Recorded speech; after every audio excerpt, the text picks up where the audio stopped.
And we're live with episode 115. We have another breaking news update. Birthday boy Nicholas Maddox has gone missing once again.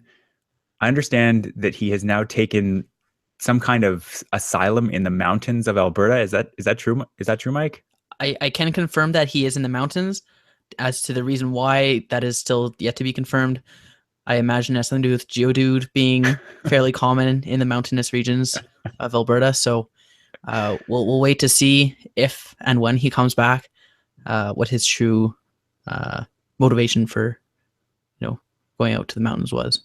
Okay. I also understand he's completely off the grid. We've sent messages, we can't reach him. His notifications are off. That's what I'm told. This is true. Yes. So he is often, I don't think it's solitaire because I think Kai is with him, but he's off fully engrossed in Pokemon, enjoying his birthday, and we wish him well. Yes. Happy birthday, Nick.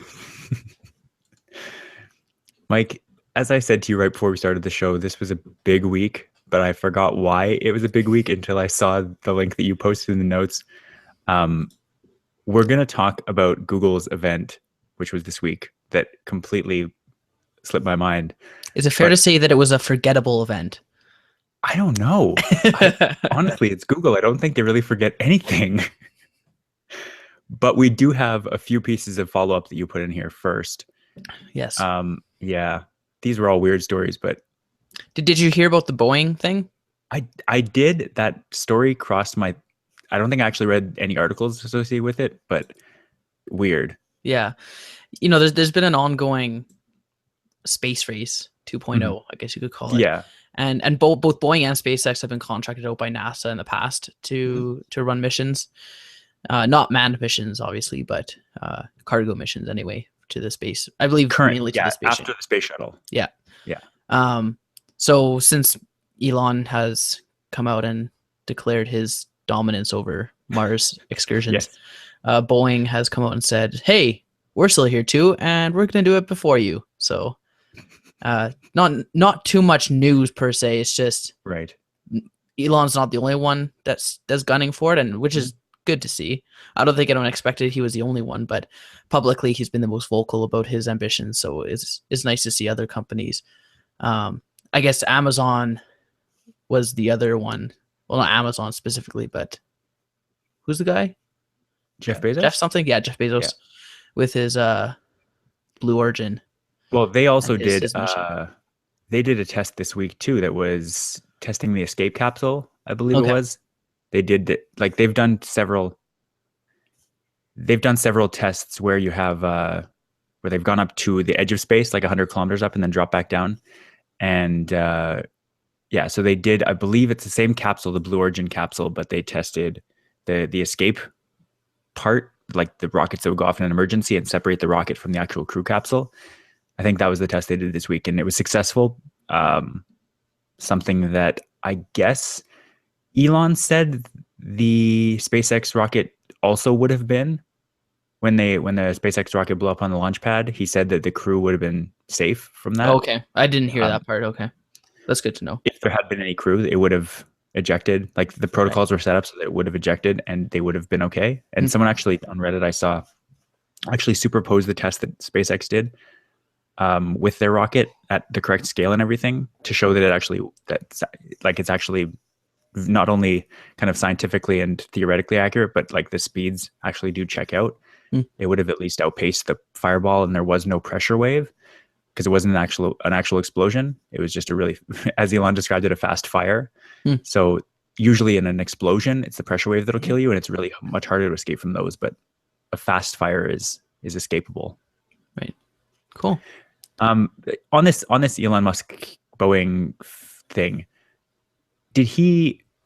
is Boeing trying to get to Mars, or are they also trying to colonize Mars? Because it seems like they could send a Mars rover or a Mars mission, and even if there are people there, it's going to be like, okay, well, now we're going to send the people back. Like Boeing, I see them returning on a rocket, and then as they're returning, something like 2 years later, I just see Elon's huge, massive transport like going through, like it's almost like the scene in the movie where you have the little boat like going one way, and then you have this huge tanker going the other direction, full, like this Elon's tanker being full of hundreds of people and like millions of tons of supplies and things. And it just seems like even if Boeing is planning something, it's not on the same scale. And I mean, while it's good, like the space race is very important to be first. Like that was a main thing in the space race in the late 1960s, and it's going to be important here to be like, okay, if Boeing can get there first, that's really great. But they also have a humongous head start in engineering, in terms of resources, in terms of a relationship with NASA. Who's this, And Boeing or Boeing space? does, Yeah, yeah, okay.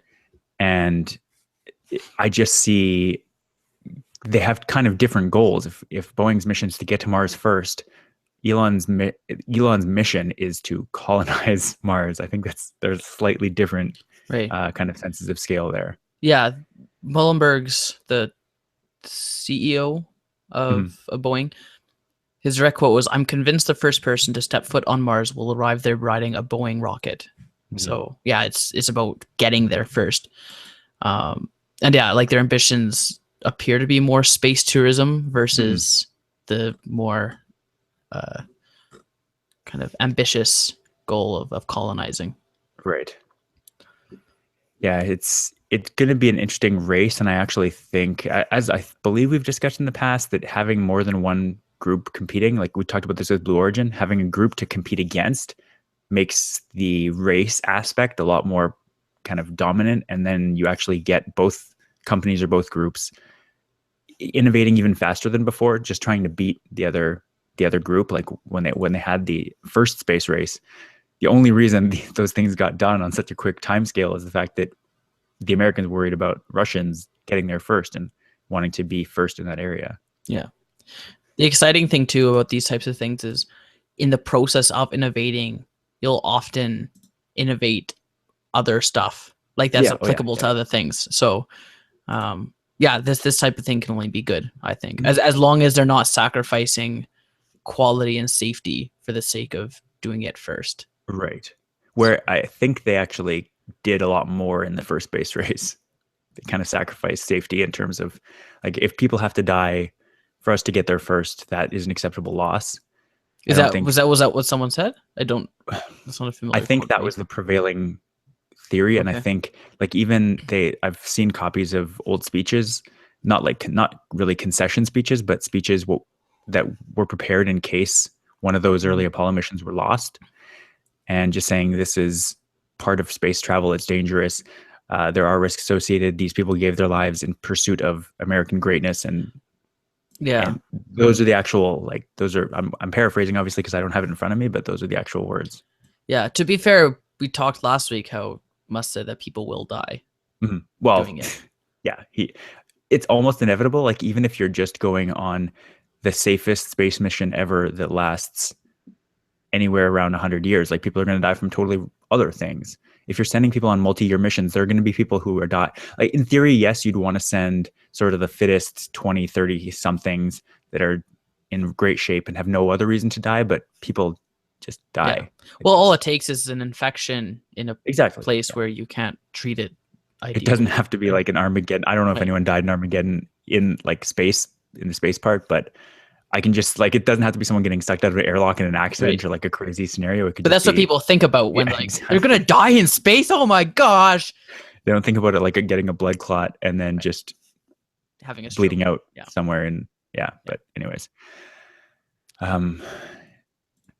it is all interesting. And I think there are going to be, like, Blue Origin, I think, still hasn't really jumped on. There are other big space companies, like Lockheed Martin's another one that I can think of right off the bat. I think Bombardier, I don't know if they're still doing any space work, but I know they have in the past. It kind of, now that we're starting to see space be almost like another Wild West, we're seeing companies in the US actually get legal rights to go and mine asteroids. I think we're going to start seeing more and more of this stuff as bigger and better not better companies, but companies with more resources kind of getting out there and seeing what they can do in space, because it is so open. Like, there's no rules set up. So you want to bring us back down to earth and talk about something that's kind of weird with in the wake of the Google event last week? Yeah, like, after Allo and Duo came out, I think, at least on this show, we were wondering what was going to happen to Hangouts.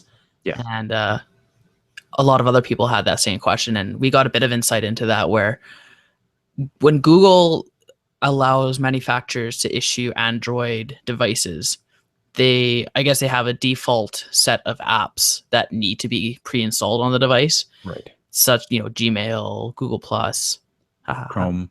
Chrome. Those. That's still mandatory, because that would be Yeah, hilarious. that's why I laughed, because I don't even know if it is. Yeah. So yeah, there's specific ones that Google wants to have on all their Android devices. Because people expect to have those, but also just for their own branding and access to their apps. So I guess it came out that Google is removing Hangouts from that list of required apps to be pre-installed, and are replacing it with Duo, that being the video calling app. Right. A person-to-person, device-to-device video calling app. Yes. So that covers half of what Hangouts does. The other half. It covers one part. Let's say I don't want to go half. Why not half? In that, well, you could say Hangouts does what? Text and video, and you're saying Duo does video. I think Hangouts does more than just. Does it though? Anyways, yes. Like I think so. You can what? send pictures. You can do group messages. Okay, that's all messaging. I mean, messaging and video. Okay, text and video. Messaging. Okay, so it does half. Well, Allo does picture and video messaging. Allo does not do picture. You can send pictures. I mean, you can't do like video. You can't do but that's what Duo does. Right. Anyway, you wouldn't want to duplicate functionality. Hence, Duo being half of what Hangouts does. Sure. So, I guess Google's okay with not being in that space, like the messaging part, multimedia messaging. So, I don't know. I guess the Allo could be added to that list later, but you'd think now would be the time to do that. Yeah. So, again, a lot of people are confused. I've just started saying Google gonna Google, because at this point it's like, what else do you expect? I don't know. Yeah. What's your take on this? What's happening to Hangouts here? Yeah, I don't know what the schedule. I don't know what the regularity of the Google demoting and promoting apps in this package. But if it happens every month, I could see that it's just that Duo has been out for a while longer, and so once Allo has been out for a month or two, and they've kind of worked out any kinks or bugs from the initial release, that they might just add it. But if there's something that happens every 6 months or every year, then it's like, why? You're just not thinking ahead at all, and why wouldn't you add this?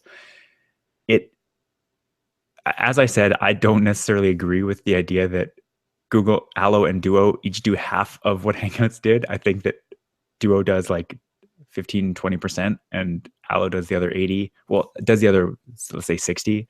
There's 20% of functionality that's just gone, and then at least 20%. And then there's some stuff that Allo adds, like the Google Assistant stuff, which I think is pretty cool, but I think could have also been bolted onto Hangouts pretty easily. In terms of this becoming kind of the real new Google chat platform, I think that's fine, because most people didn't use Hangouts anyways. So I guess that's their thinking in theory, but I don't actually know what anyone at Google is thinking. The only other thing I want to say is that I forget if it was in this piece or if it was in another one I read. It was saying that a Google representative or something was quoted as saying that Hangouts is shifting to becoming more of a business to business type of communication tool, or like used for enterprise in kind of Google, which I understand, like Google for Work. You can set up, like Unwind Media, for example, is a Google Apps framework. Like schools all across the North America and all across the world use Google Apps. Government organizations do. So I could see it as becoming like if your school board uses Google Apps, then Hangouts would be like an instant messaging tool for your school board. But it seems like, why wouldn't you do that for people also? Like, if people aren't using it, make it better, but people not using it doesn't mean you necessarily should replace it with something else. It just, I don't know. Hangouts has a weird branding issue in that it's such a common word. Maybe that's why they're just trying to shift away from it. But I don't know, the whole thing stinks. Yeah. Like I was gonna say, like, it's perplexing to me, and I think you have a good point about Duo being out longer. because Allo, as you mentioned, has the Google Assistant functionality in it. Yeah. And we'll talk about it later, but that's going to be the only window into Google Assistant that any other Android device will have outside of the Pixel. Yeah. So now, yeah. They said other devices will be getting it later, but did they? I didn't read that, but if that's the case, then that's good. Yeah. But sure, for now, for now it's the Pixel. I think it's a few month exclusive or something to get juice the Pixel sales. Okay. So, but I can't imagine Allo not being like a flagship product for Google. Like if they know what they're doing, which is debatable on its own, they'll go that route and make Allo a pre-installed app the same way as Duo is going to be. Right. And as far as changing Hangouts to have that same functionality, I mentioned to you guys outside of the show that a lot of the time, if you don't pre-plan functionality into an app when you first make it, is very hard, or it can be very hard to put it in after the fact. Yeah. So usually it's easier to just start from scratch and make a new product. But even then, you can still brand it the same way. Right. So they like, you know, they could have made Hangouts video, Hangouts text, or whatever you want to call it. With Allo and Duo, but instead they went with a different branding, which I'd like to think they did focus groups or consulting, and this is obviously their best choice. Otherwise, they wouldn't have made it. But we'll see what happens, I guess. Yeah, there are a couple of other ways that Google has gone about this in the past, and presumably to varying degrees of success. And the first one that they have done is just kill a product that people are apparently very passionate about, like Google Reader. Every time RIP Reader, every time that comes up, I just like cry out a single tear. But the other way they go about doing these things that they have in the past, that for me at least has been really successful, and this is another shout out for a really great service and app that I don't think people use enough or at all, and that's Gmail Inbox. So when Google released Inbox by Gmail, this is probably a couple of years ago now, they basically said, here, this is a bunch of new functionality. It lives right in Google. We're building it. And for me, reading the tea leaves at the time, this is like, okay, well, Google, like Gmail is going to be shut down, and everything, all the functionality is not Gmail, the email service, but like gmail.com is going to cease to be that. And going to gmail.com will take you to Inbox. And that is now what happens, but it's a redirect. It's not, you're going to inbox.google.com. And people don't realize, like not old people, but people who've been using Gmail for a while can use Gmail still almost in its exact state that it was in when Inbox was released. All they've really done is done like tweaks and fixes, but it hasn't gotten any new features. It hasn't gotten anything. All the development work has gone into Inbox. And so I switched to Inbox as soon as I could. And it's all I use now. I never, ever go to Gmail anymore. I don't open the Gmail app. I don't go to gmail.com. I'm all in on Inbox, and it's great. And I see all these new things. But I wonder about people who are still using Gmail and don't even really have any idea that Inbox exists, because I'm sure they're out there. And I don't know, do you use Inbox or do you use Gmail? Yeah, so a couple things. I was the same as you. I started on Inbox as soon as it came out, because, like anything like that, I try to get on the bandwagon and see what it's all about. And I liked it. I like the functionality it added.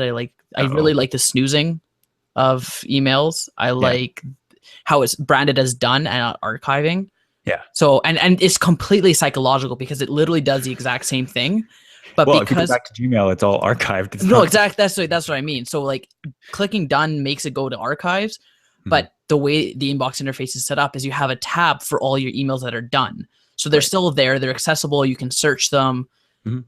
It doesn't feel like they're just gone, even though they're not, because I don't delete email. I just archive. I either leave it in my inbox or archive. So I like the done. I like the snoozing. I don't really use the categorizing feature of it, where it's like, it has it. you'd have to see it, but it have like Yeah. finance and it has promotions, whatever. I have all my notifications set to come in because I don't like how it auto filters and sometimes doesn't notify me when an email Okay. comes in if it's not supposed to get filtered. Right. So I just get notified of everything, but it does have that functionality where it will kind of bin your emails and notify you of certain ones, not notify you of others, that kind of Right. thing. It has reminder functionality built into it a bit differently than Gmail does. Mhm. So it adds some good things, definitely, but it's also missing a lot of key things. The primary thing Interesting. being filters and tags. Like you can't do that through Inbox. I don't know if you've ever tried, but you can't. You can't. No, you cannot. Don't tell me you can because you can't.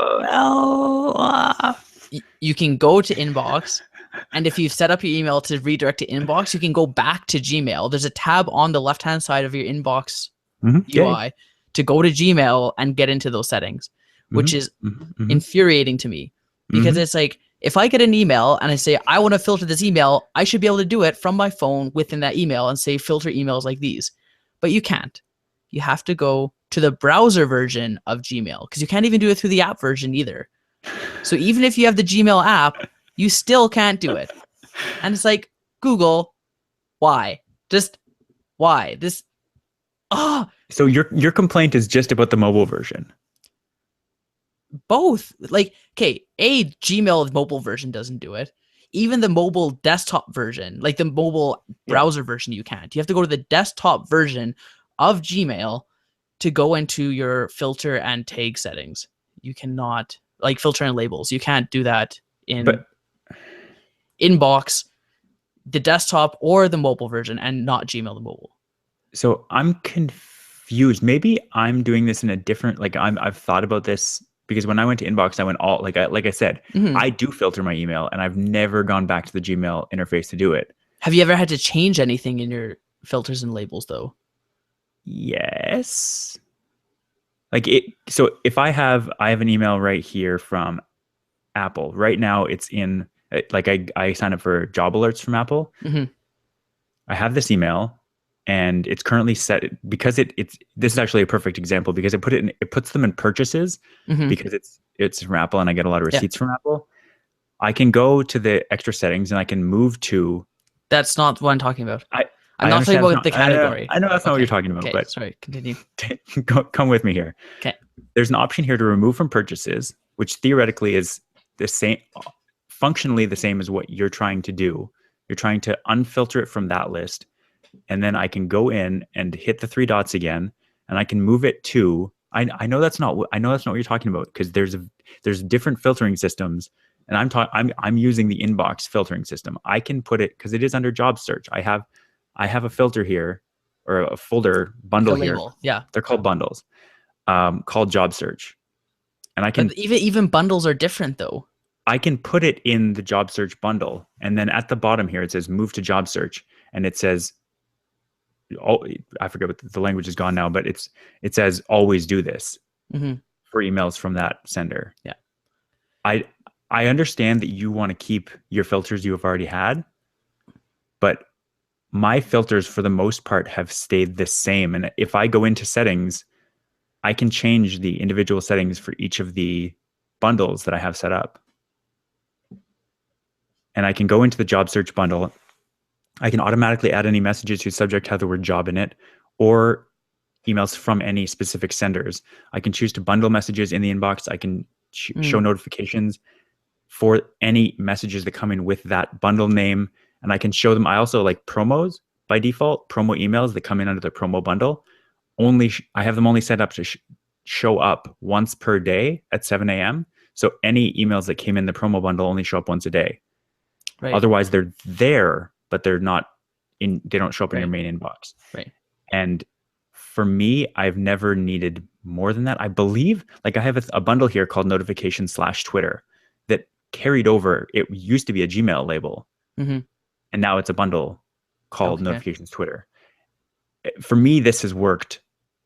I would say it's an improvement on the filtering system because the filtering system I never really used because it was kind of obtuse and you had to go in and manually, like for me, it worked. It works a lot better now because it's so much more obvious and kind of visible to use it. I know that it wasn't hard, but I just never really used them before. Right. Okay. So I see where you're going with this now. And okay. So bundles, that's what I was referring to, like the categorizing that it does, right? So it has a default, promotions, finance, whatever. I don't remember Updates, social updates. Yeah, the ones on top of my head. So they have default ones. And when you first sign up for Inbox or enable it, it does its own categorizing, which is fine. But I found that I'll get a say an ad, like a mailer from Home Depot that says, "Oh, check out our sales," and then I'll get one saying, purchase receipt. But it'll filter them both to promotions and not notify me of it. And it's like, I don't want it doing that. Right. So I just disabled, I didn't disable the bundling, but I just said notify me of all of them. Right. Yeah. At that point, I don't care. I don't use the bundles. Like I don't go to promotions. I don't go to each one to see what's there. I just go to my main inbox. And as far as the labels go, I don't think, like I had a handful of labels set up before, and I don't remember them being bundles, like becoming bundles when I switched over. Okay. But it sounds like the bundling has the same functionality as labels, as far as, all emails that come in with this, do this to it. Like, can you automatically mark as read when it gets bundled? Yes. I believe so. I don't think I actually have anything set to automatically mark as read. Right. Yeah, and that's what I like, the power of labels, because you could set up stuff like that where it says mark as read, move to this, do that. And I have some IFTTT recipes set up for specific labels as well.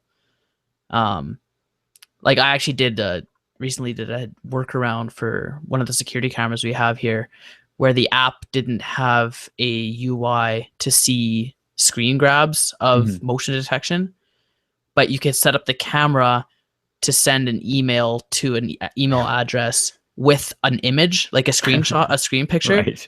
So I set up an IFTT recipe that looks for an email with the label that I set up for it, and then saves the attachment into a Google Drive folder, because that email comes with that image as an attachment. So now I basically have like a hacked UI to look at motion detection screenshots, which is, I'm proud that I was able to do that. It's dumb that I had to, because no one else is probably ever going to do that unless you're used to using that kind of thing. But that's why I like the label functionality. And so those are the kinds of things that I'll need to tweak or change or add or that kind of thing.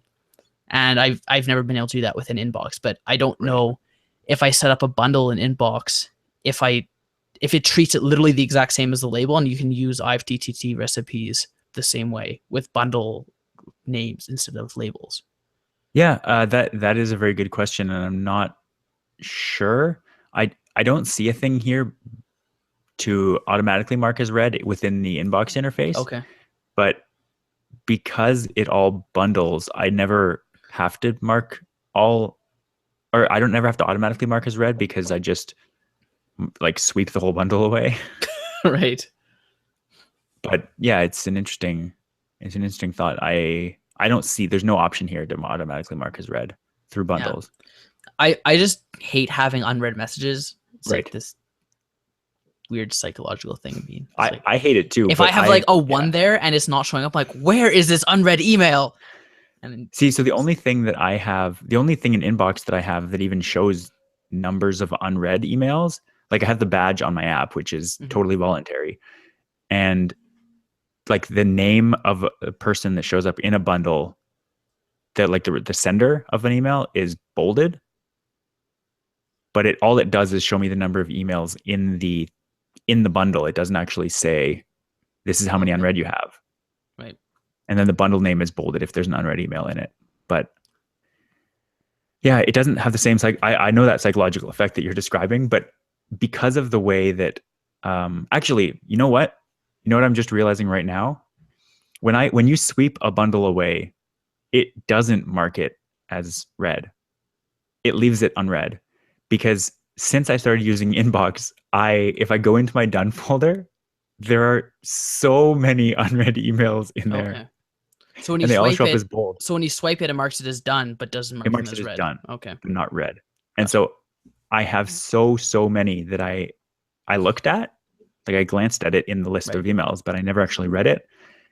And that's kind of nice because like I said, there's no interface to see how many unread emails you have. There's just a list. Yeah. I'll have to play with the bundles thing a bit more because I didn't like how they're automatically doing it. But if you can do the same thing where it says anything from this email with this and this subject with et cetera, et cetera, et cetera, then I might try it again. Right.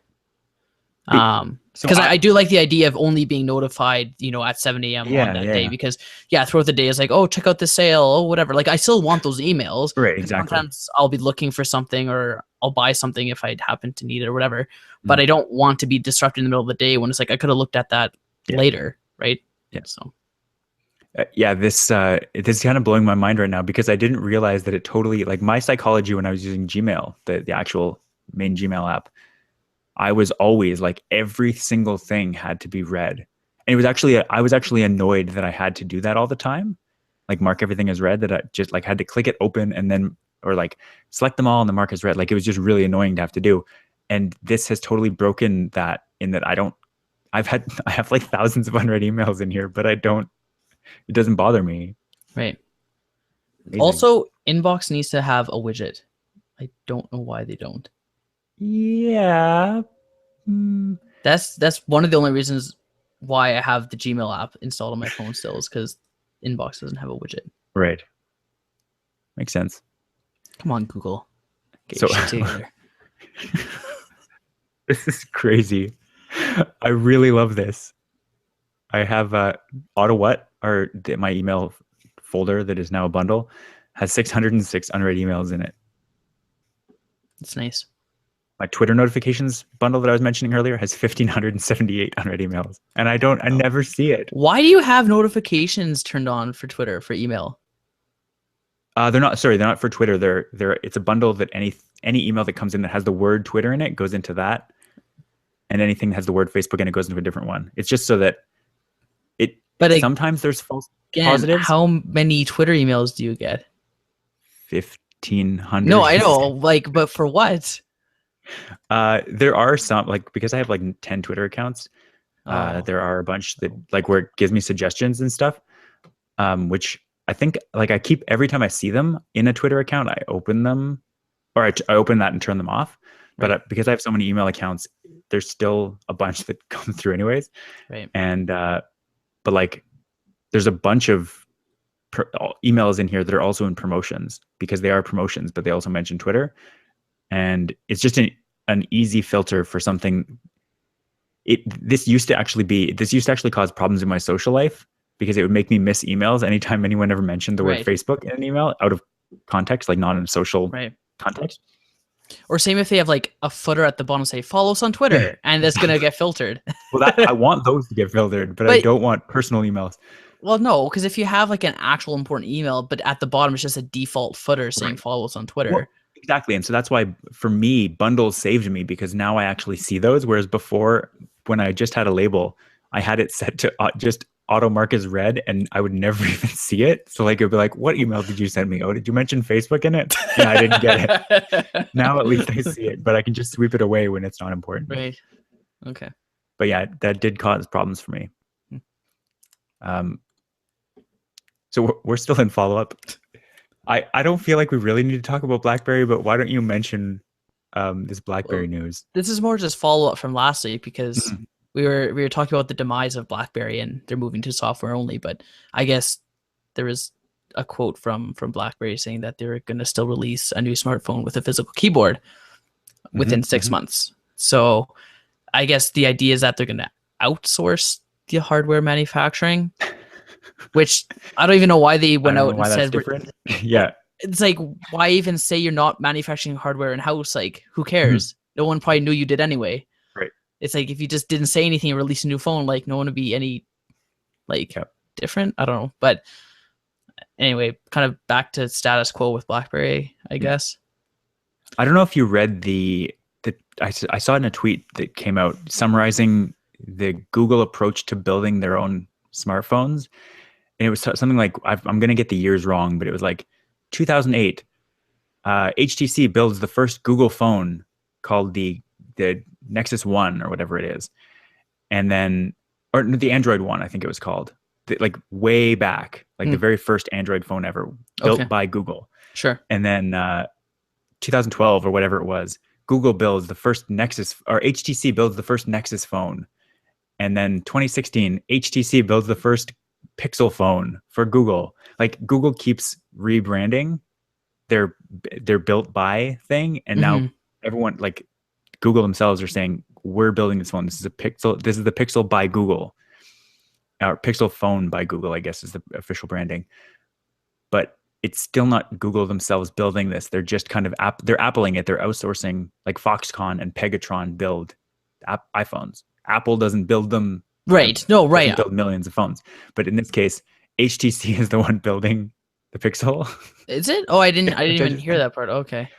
Which I just think is so funny. Yeah. They're getting deeper in. So it actually is Google. Like Google did design this phone. Right. But they're outsourcing the building still to the same company that's always been doing it. And so again, you could have gone back and not said anything and just sold this phone as a Nexus. Yeah, or as a Nexus, and be like, by the way, we designed it. It's like, okay, cool. That's nice. Yeah. It's so funny. Yeah. But yeah, so on the BlackBerry thing, why bother shutting, quote unquote, shutting down your hardware service if you're going to keep putting out phones? Like they keep saying, oh no, we're really shutting down this time. Oh, except like a couple days later, oh, we're still going to do this. Obviously, we're BlackBerry. We're going to build phones with keyboards. Yeah. Well, there's a lot of overhead when you're running your own manufacturing, and especially if it's just your own phone. And the amount of phones that they're making now and the amount of models is minuscule compared to what they were doing before. Right. So I understand why they would stop doing it themselves, but just the news that came out, it sounded like they were going to not make hardware, period. Like just there was going to be no more BlackBerry phones. Right. But that's obviously not the case. Yeah, there's still going to be phones with BlackBerry software on them. I think they'll just be sold as BlackBerry phones. It's just it's not BlackBerry making them. But again, it's like no one would know any different anyway. Yeah. So why even say that? Like make it a shareholders like bury it in the shareholders report, and like it's not going to be news. It doesn't. Yeah, it doesn't need to be. Like, I don't know. Yeah. Yeah. Rumors of their demise have been greatly exaggerated. Well, rumors of the demise have been completely true for years, but they're not necessarily gone. No, not yet. They're going to keep making these announcements and getting smaller and smaller and smaller until at some point you won't be able to see them anymore. That's right. That might have already happened. Okay. This is the worst. This is going to be a tech heavy episode, Mike. I really don't want to push this iPhone 8 thing because now even ATP has talked about it in detail. But I do think that the Pixel announcement and Google's announcements are bigger news this week. So I feel like we should talk about those first. Okay. We've talked a lot about Google already today, so it's natural that we'll wrap it up with their Pixel announcement. Yeah. Since we've kind of already segued into it with this BlackBerry news. Absolutely. So yeah, for those that haven't heard, the Pixel, the quote unquote first Google phone, as we laid out, yes, was announced and soon to be released. It's, I guess, a rival to the iPhone 7. It's even shaped kind of similar. It's colored similarly. Well, there's a blue one. There is a blue one, which everyone wanted a blue iPhone. So yeah, Jason Snell specifically really wanted a blue iPhone. So Jason Snell, here's your chance. So what are your first impressions on this phone, Rob? My very first impressions are that I really want to try it. I still haven't actually tried a Nexus 6P at either of the 6 or the 6. Like I haven't tried past Nexus 5. So I want to actually give it a try before there was saying no Nexus 6. I thought there's a Nexus 5, 5X, and then 6P. Okay. I don't think there's a 6. Maybe I'm just thinking of the 6th generation then. Anyways, the last Nexus phone I tried, the best Android hardware that I've tried is still the Nexus 5. And it's very possible that the hardware has come like miles ahead. We talked about this last week according to Nick, way too long, about how for me the Android experience just isn't the same as the iOS experience. And I'm ready to be impressed. I don't think I would ever necessarily have an Android phone as my primary phone, but I know that Google is capable of doing really great things. And specifically, they're focused on the Google Assistant with the Pixel and with the other new products as well, with like the Google Home. Yeah. It is by far the best voice assistant already, and they're taking it like miles ahead with Google Assistant, like the latest iteration. I've been reading all week about, or not all week, but even all year, about Siri and how it pales in comparison to other voice assistants, just in what it can understand and do, which makes sense. Like you need to know the constraints of the voice thing you're looking for. You're going to be disappointed. Like I can't ask Siri when the next vice presidential debate is, or when the next presidential debate is, because it isn't programmed to be able to tell me that, even if it does know it, even if somewhere in the software there is that bit of information. But if I ask Google on my phone or just type it into Google search, it will tell me immediately, not just give me search results where I could find the information, but it will actually tell me in a knowledge graph card, right, this is when it is, what time it's at, where you can watch it, like all the information I could possibly need. So, and I actually did ask that like 2 nights ago. I just said, like, I opened the Google app on my iPhone, which is a whole other discussion, and just asked when's the next presidential debate, and it replied immediately. Like it's less than a second, and it says this, like it's more knowledgeable than any person around you ever could be. And like I'm really excited for it to be in the home, because people are really excited about the Amazon Echo, and it's not even near as powerful. The only reason it's powerful at all is because of the things the developers have built into it, the different what do they call them, actions, I forget what they're called.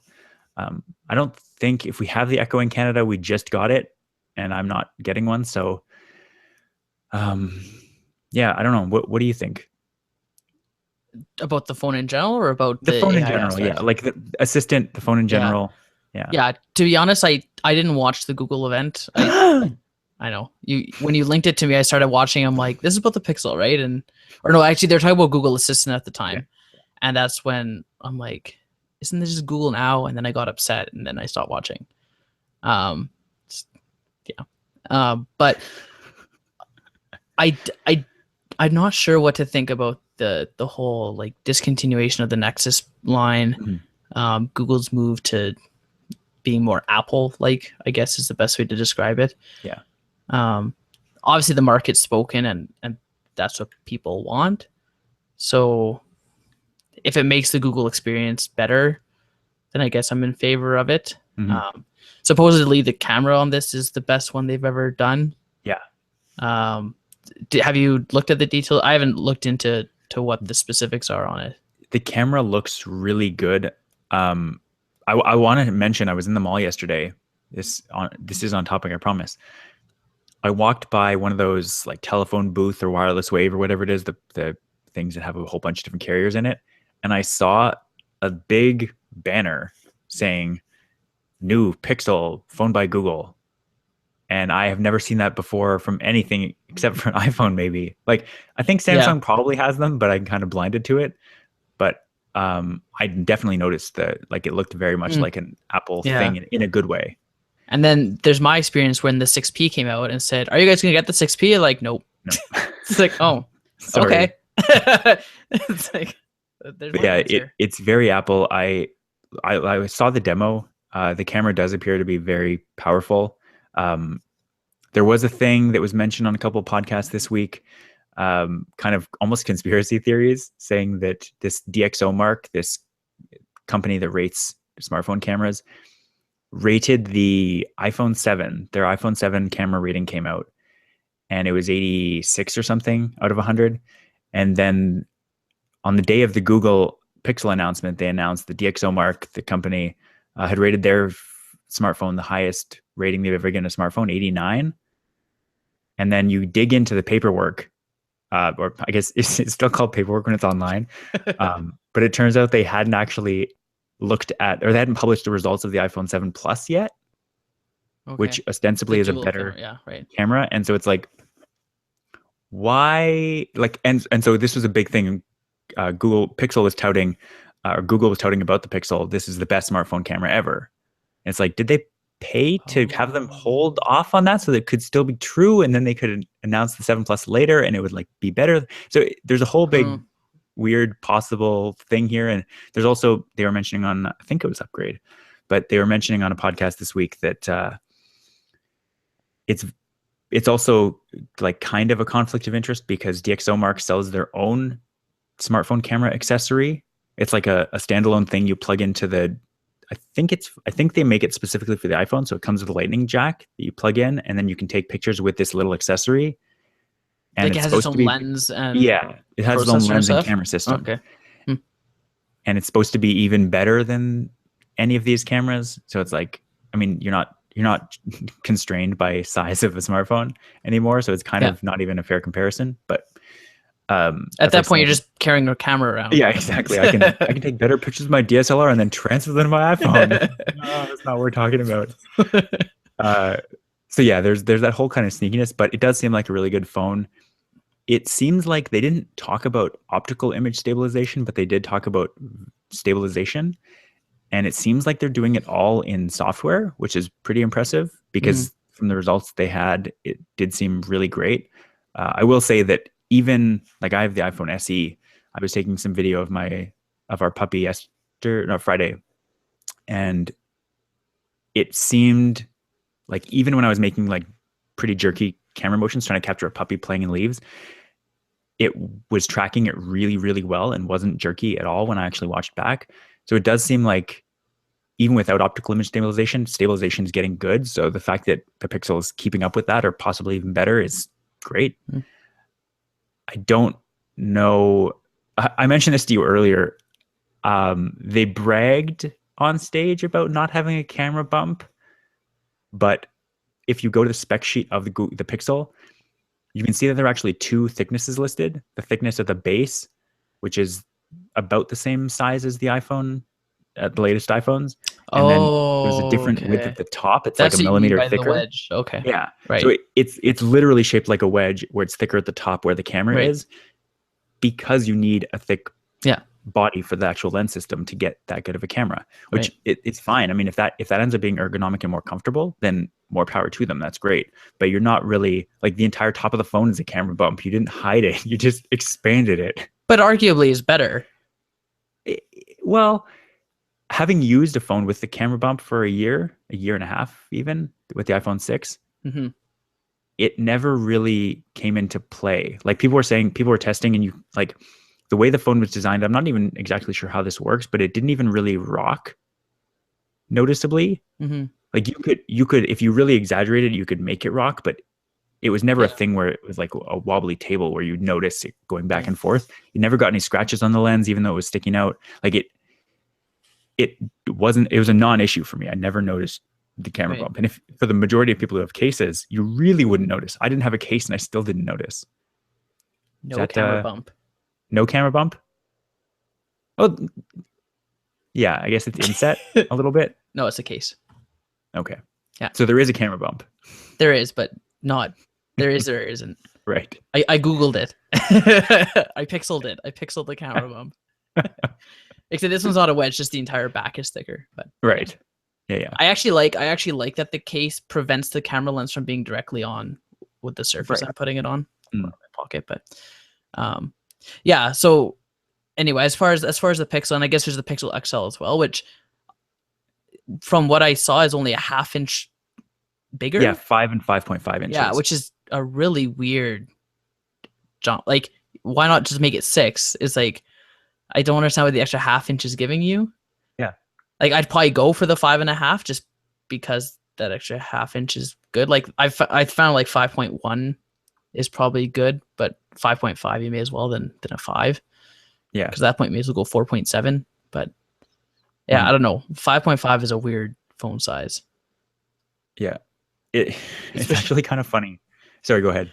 Oh, just, yeah. So those are the two that they have. And like you said, they have black, silver, and blue. Yeah, with Um, really weird names. yeah, I see what you did there. Really weird. Yeah. Quite odd. So I do like the fact that they have a blue phone.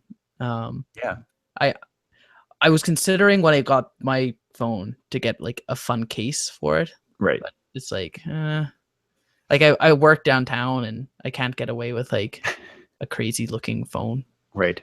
But I liked the on the Moto X, like the backs that they had, like the wood Mhm. grain and all those types. So Yeah. yeah, that's one of the things I liked about the Android selection versus the iPhone. But Apple's trying to do a bit better with color selection. Yeah. Well, yeah. And Samsung is going along with them, and Google seems to be so far at least being reserved about it. That like blue is a limited edition right now, and it's only available in the States. Yeah. But they did say that other regions would probably be getting it. I guess if it sells well in the States, they'll probably expand it. If nobody buys it in the States, or like 5 people, they probably won't expand it. I did find it very interesting looking at the shipping page for the Pixel. It looks exactly like the iPhone shipping options. Okay. Where you first choose the size of display you want because they're very similarly shaped.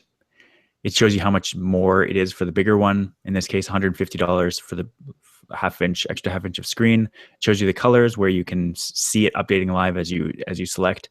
The thing I tweeted about on Friday, or I guess it was Friday, where we had talked in the past about profit margins and how 32 gigs of storage is now the base for the iPhone. It's also the base model for the Pixel. But if you want to step up to the next storage tier, it's $130 to go to 128 gigs, where Apple even only charges $100 premium now.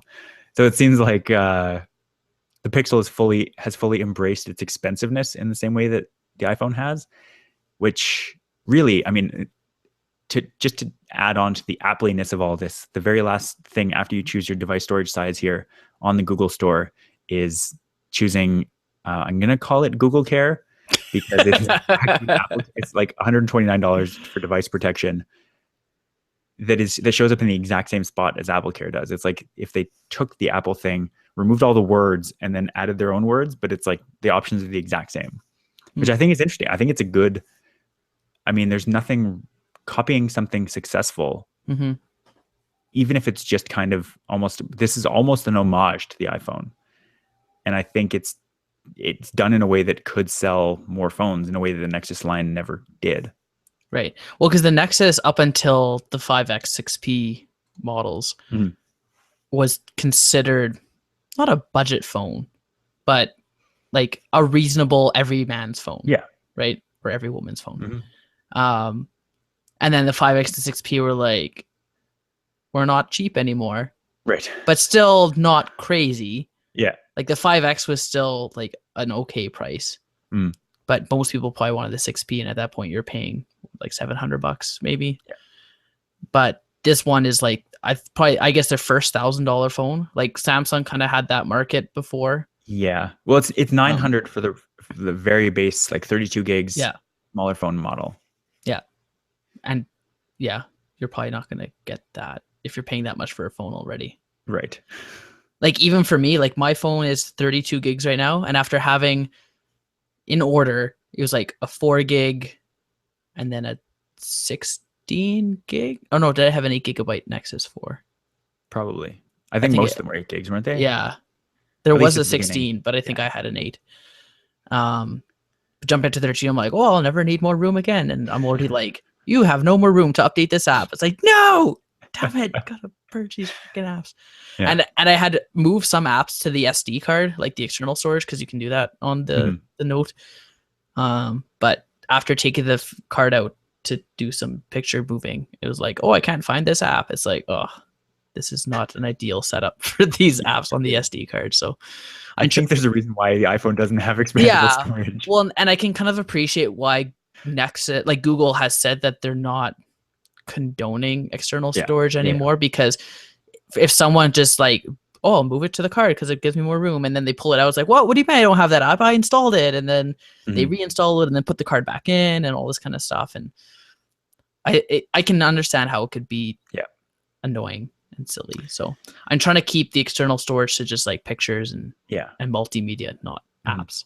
But no, I can definitely see the value in having a 128 gig, at least 64, if not 128 gig phone, because ideally with 128, you literally shouldn't need more room. Depending on if you take a lot of video and pictures, maybe. But even then, like you're backing them up to the cloud. Right. If you're doing it that's right. we should talk about that too, maybe as one of the last things we talk about. But I did want to say on the last thing on the looks of the Pixel, I mentioned on Twitter, just as soon as I saw it, it just struck me how much this is. If you look at the top third or so, this is a jet black iPhone, and the bottom 2/3, especially the back, this really strikes. The bottom 2/3 is the matte black iPhone. Like on the black model specifically, like the top half or the top half or so is like a shiny reflective black, and the bottom part is the matte. It's almost the exact same tones. It's just like, were you having trouble deciding if you want a jet black or a matte black iPhone 7? Now you don't have to with the Google Pixel. And it's weird because you know that they didn't see the jet black and matte black, like, oh, guys, we got to integrate this into our phone. Exactly. It's like they're obviously making them at the same time. Yeah. So who copied who? We'll never know. Yeah.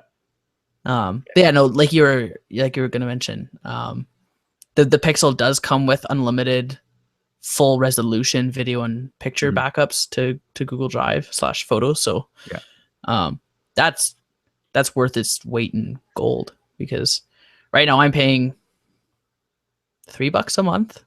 Yeah. It works out to between 2 and 3 depending on exchange rate. Yeah, for the 100 gigabyte drive storage. So I haven't found that I needed more, but if I had unlimited backup, like, because I use full resolution, or I use reduced quality, but the reduced quality is the same. Like it accommodates my full resolution footage, because I think 12 megapixels is the cutoff. 16, I think. 12 or 16, 16 megapixels. Yeah, and mine is easily in that range. So I just say reduced quality, and presumably it backs up full resolution because mine is under that. But yeah, with a phone supporting 4K now, because I think the Pixel does do 4K. The Pixel does do 4K, and you get 4K backup as well. Yeah, so which is the only thing that I don't get currently. Yeah, which is like, I don't know, I'd almost see how much I can abuse that. Just I know. Like, until Google's like, okay, we know we said unlimited, but come on, you have like 100 terabytes of backup here. Yeah. It's like, how far would they let you? The interesting thing for me is the fact that the Apple people that I like listen to on podcasts and follow on Twitter were like, wow, this new Pixel phone comes with unlimited photo and video backup. And it's like, that isn't new. The Nexus ones last year did too. This is like Google. Well, any of the Androids do now. Yeah. It's just a common thing that they get now. Well, even iPhones can. If you have Google Photos, they do unlimited, don't they? But not full resolution. No, right. Oh, you're talking full resolution. Okay, yeah. Right. They've always had, and at the time they were only 1080 cameras, so it was 1080 backup. Now it's 4K backup if you have the Pixel, which is the 4K phone. But it's funny because if you're not paying attention, if you're not listening to the thing, you come out and they're like, wow, good to know you get full resolution backup. It's like, it's not a new thing. We had that before. Wait, and I so guess it's a failure of the actual branding of it. You're saying the Nexuses that they released before also had the same thing, that unlimited full resolution backup? Yeah, definitely. Last year's announcements at the same time. Are you sure? Yeah. So why are people saying that this is like an unfair thing, that they're supporting full resolution backup on the Pixel and not the other phones? Like, I was seeing a couple articles. I saw a couple articles saying, oh, they're making it exclusive and other Androids should get this feature of... Well, just the 2 Nexus phones that I'm aware of, they get the full resolution unlimited. I don't remember reading that about them. Interesting. That's definitely my understanding. Okay. Was there anything else you had on the yeah, Pixel, I think just to wrap up, it seems like this Pixel is, the Google's attempting to be an exclusive high-end brand. And yeah, like Yes. a lot of their features are not coming to the other Android phones at this time, if ever. I guess we'll wait and see what comes. But Google Assistant, the full resolution backups, those are all exclusive to the Pixel. And yeah, we'll see what the market response is, because the people who could be considering the iPhone would probably stick with an Apple product. Like, I don't think anyone would choose the Pixel over an iPhone if that was something they valued, was the Apple aspect of it. Right. If anything, they're competing with this high-end Samsung and LG phones, like the $900 to $1,000 range, because Google didn't really have that before. Right. So I honestly think that's the market they're trying to take a bite out of. I can't see them taking anything away from Apple. Okay. Like, I don't know, but maybe just if you're an unaware Android user, as far as the options available that are comparable to the iPhone, like Samsung's been making high-end, really good phones for a while now that, right, even didn't explode. But so it's not like there weren't options out there before. So Google's not really filling a gap that didn't have anything there before. They're just adding another option, which is good. I actually do see it possibly creeping in for people. Like, high-end Android phones are already a relatively niche product. Most people who have Android phones have whatever the salesperson told them they could get for $99 or $199. Right. And as far as I know, most of the customers that go in looking to spend that much money on a phone end up getting an iPhone. There are definitely people who love their Android phones and they're really loud about it. But the majority of Android I really love mine, and I'm not really loud about it. What? You might be the loudest person on earth that about is it. Not even true. Give me more credit. I think it could I don't think it'll necessarily affect iPhone sales, but I do think it could affect the high end like Android phone sales even more than the Nexus did. And it really all depends. Like, from the marketing that I've seen already for the Pixel, I think that it will just be better marketed, and that will be the reason it does better. Like, seeing an ad for a Google phone in a store that sells smartphones, I see that as a huge plus, because you never really saw that before. I'm not saying that it didn't exist. I'm sure they did have advertisements somewhere, but like you were saying, walking into a store and saying, "Hey, can I get the latest phone that Google announced through Nexus?" And there's like, "No, I'm probably not going to get it." That's disappointing, to say the least. Yeah. Now, if people walk in and they say, "Hey, can I get the Pixel that I see on this banner?" They're not going to be like, "No, we're not getting that." Well, why do you have that banner then? Well, and hopefully they become trained in that phone and be able to show what it can do, or at least tell them about what it can do. Like I was telling you before, I walked into Best Buy the other day to check out the iPhone 7 because I hadn't actually seen one in a store since it was announced. Right. And I was curious about how the home button worked and how the vibration kind of simulated a button press, whatnot. So I go in there, they have a couple demo models set up, and they're fully functioning, and I go in and I press the home button and it doesn't do anything. Like it activates the home screen, but it doesn't vibrate, doesn't do anything. So I'm like, that's weird. Go into settings, check out vibrations on, their vibration intensity. I changed that to 3. I'm like, okay, well, maybe the 1 means no vibration. Set it to 3, went to accessibility, the vibration was turned on. Again, pressing the home button didn't do anything. I'm like, what the heck? So this person goes like, "Oh, can I help you with anything?" I'm like, "Yeah, I'm trying to test this iPhone 7 to see what the button does." It's like, "Oh yeah, it doesn't press." I'm like, "Yeah, I know. Like I was just testing to see the vibration." I was like, "Oh, well, it doesn't vibrate." Yeah, it does. Like, it's like, "Oh no, I tried them before. It doesn't really vibrate." It's like, these ones are supposed to vibrate. Like, just it's weird. Like, anyway, this person didn't even realize that the models that were out weren't working properly. Huh. And so you it's like tested this on more than one, right?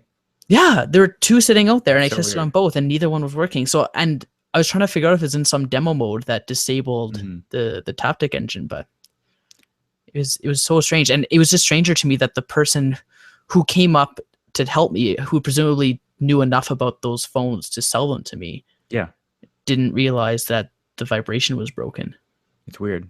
So And you haven't been to an Apple store or anything yet to actually no, I'll have to do that to actually find one that works, I'm guessing, Mm. because these ones at Best Buy weren't working. I realized that I went to the Apple store when it existed and I tried out the home button, and worked for me. But I did not actually go and try. I did not go look or touch the matte, or not the matte, the jet black one. So I still haven't. Oh, really? Okay. Yeah, no, that. they had the matte and the jet black out there. Those are the two that they had out. Mhm. And I picked up the matte first, not realizing it was the matte one. I just picked up the first one I saw, and I'm like, well, this is fairly slippery. Mm. And sure enough, it was the matte one. And then I picked up the jet black, and it was noticeably tackier, as everyone's been saying it is. So Yeah. I can definitely see the appeal of having that. And the jet black one was the smaller one. Like the Plus Right. was the matte, and the jet black was the regular. And I could definitely see myself having like an iPhone 7 sized phone, and I can see the appeal of the jet black as well, being Right. tackier. Mm-hmm. Yeah. Did you notice any micro abrasions on the jet black? I didn't look. Okay. I wasn't there long enough to go into that much detail, but yeah, I could see that if it is, and from everything I've heard, it's not really, it's like a non-issue, but if it does become an issue, I wonder how often they would have to replace the phones that are on display. Cause like those ones get beat up more than anything. And yeah, from everything I've read, people are saying that everything, like this is just everything you've ever owned has these. And yes, if you look at a super shiny surface, you're going to notice them, but that's true of any object. Right.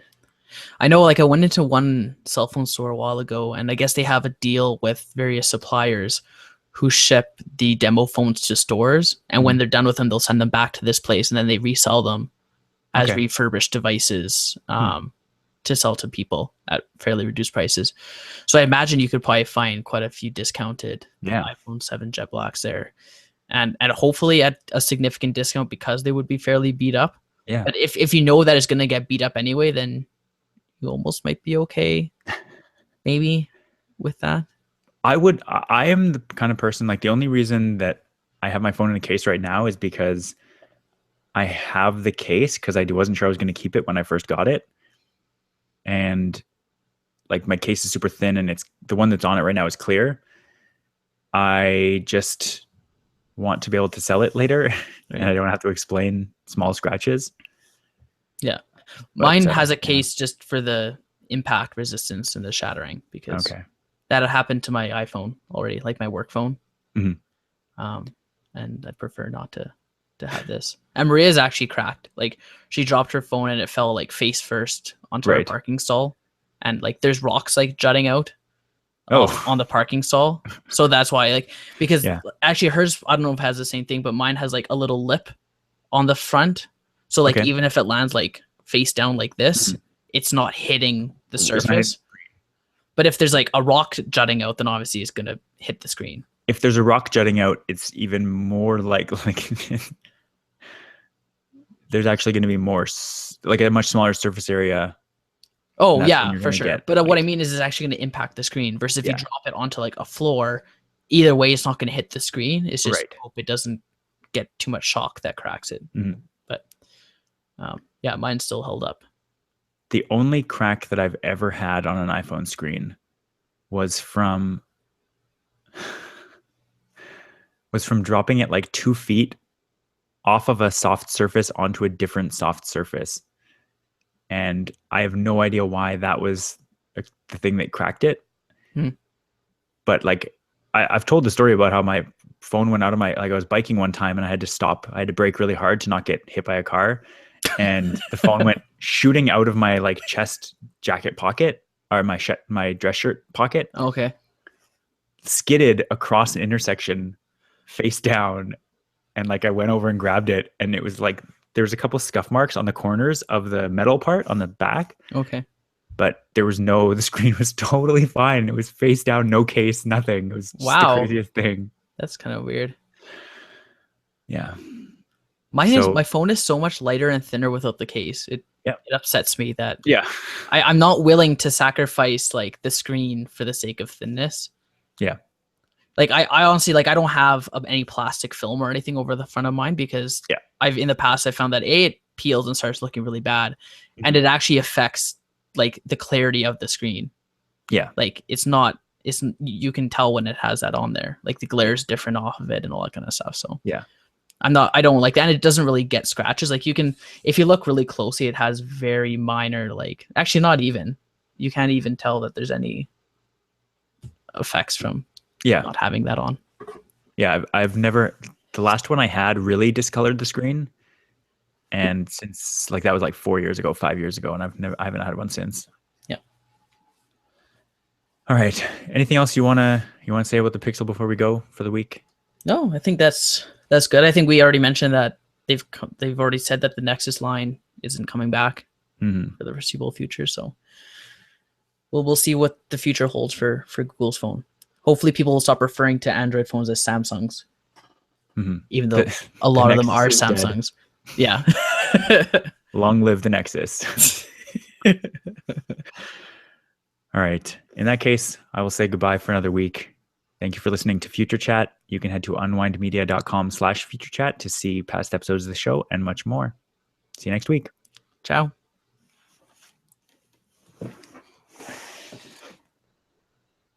I should probably head downstairs pretty shortly. We have Thanksgiving dinner to go to in the next couple hours. Do you guys do an Italian Thanksgiving? Yes. It's almost exactly the same. But with spaghetti? Yeah. Actually? Oh, nice. No. There's sometimes pasta, but it's basically the same. You just talk with your hands a lot more. Right. Well, happy Thanksgiving. Yeah, same to you.